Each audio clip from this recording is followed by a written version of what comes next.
Princess Charlotte Brave's speech at Royal Gala leaves Queen Camilla speechless.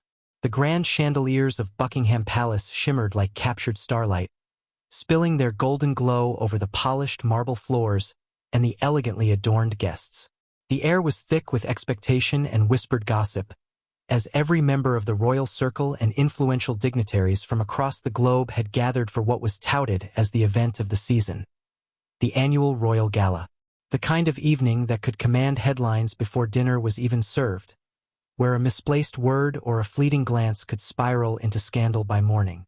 Yet tonight, nothing, absolutely nothing, could have prepared anyone for what was about to unfold.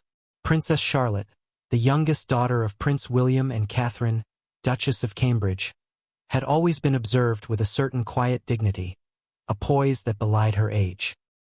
At 7 years old, most children her age were mastering tying shoelaces or navigating the playground politics of school, but Charlotte moved with a serenity and confidence that had often left royal observers marveling.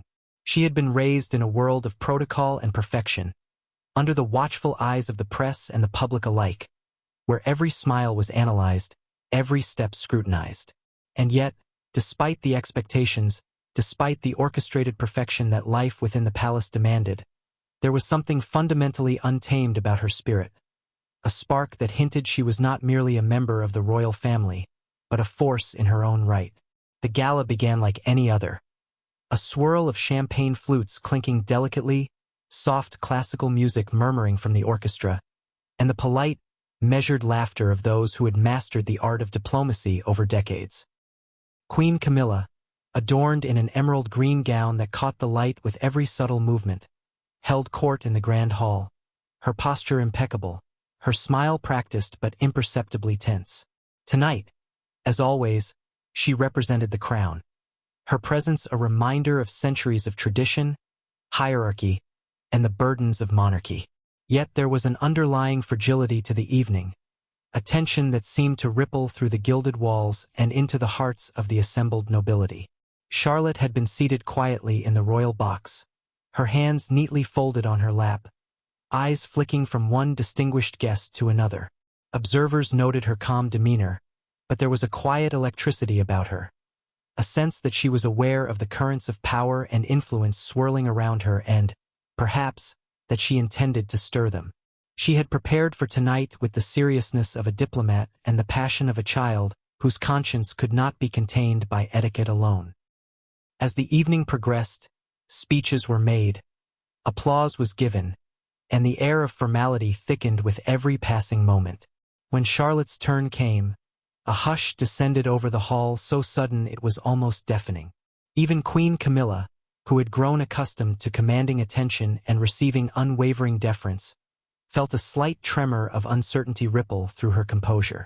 The young princess rose from her seat, her small frame barely visible in the towering shadow of her mother and the grandeur of the palace surroundings.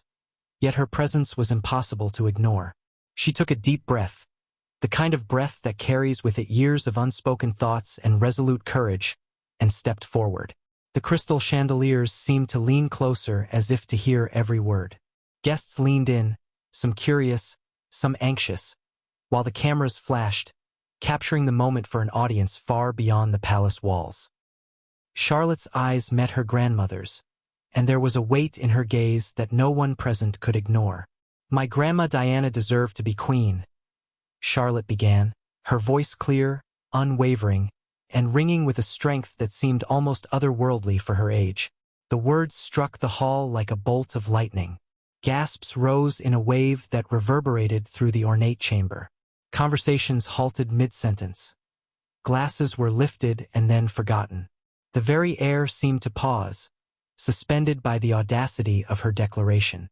The notion that a child could confront centuries of tradition and a figure as imposing as Queen Camilla seemed almost unthinkable. Yet there it was, delivered with unflinching honesty. Charlotte did not flinch at the murmurs of shock. She continued, each word deliberate, resonant, and dripping with the emotional gravity of her statement. She was the people's queen. She was kind, she was brave, and she put others before herself in ways that no one else could. And yet, she never had what she deserved. And that is why I stand here today, to say that she should have been queen, not you." The hall erupted, not in applause, but in stunned silence, a moment so profound that even the seasoned courtiers found themselves holding their breaths. Queen Camilla's face, usually composed with regal poise, betrayed the first flickers of emotion. Her lips pressed into a thin line, her fingers tightened around her clutch, and for the first time in public memory, she looked almost human, almost vulnerable. The words had pierced the armor of centuries of monarchy, cutting through the veils of protocol and ceremony with a clarity that no seasoned diplomat could have achieved.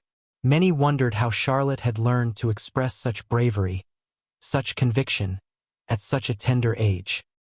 Perhaps it was the legacy of Princess Diana, whose compassion, boldness, and moral clarity had transcended the confines of palace walls, instilling in her descendants a sense of moral courage. Or perhaps it was the guidance of her parents, who, despite their royal duties, had always emphasized the importance of integrity, of speaking truth to power, even when it was inconvenient or uncomfortable. Whatever the source, Charlotte's words had ignited a ripple effect that would not fade easily. The reactions were as varied as they were intense. Members of the royal family exchanged subtle glances, some nodding discreetly, others stiffening with visible discomfort. Courtiers whispered to one another, speculating on the implications of Charlotte's boldness. Outside the palace, journalists scrambled to record the historic moment, knowing that the world would be watching every frame, every expression, every nuance of this unprecedented speech. Social media erupted, with hashtags trending within minutes, debates flaring across continents as millions weighed in on the audacity of the young princess and the message she had delivered. But perhaps what made Charlotte's declaration so remarkable was not just the content, but the way she had delivered it. There was no bitterness, no malice, no hint of manipulation. She spoke from a place of truth, of admiration, of sorrow, and of justice, not personal vendetta. In that sense, her speech carried the weight of a seasoned statesperson, yet it was imbued with the purity and clarity of childhood. She had reminded everyone present that sometimes, the smallest voices could deliver the most profound truths.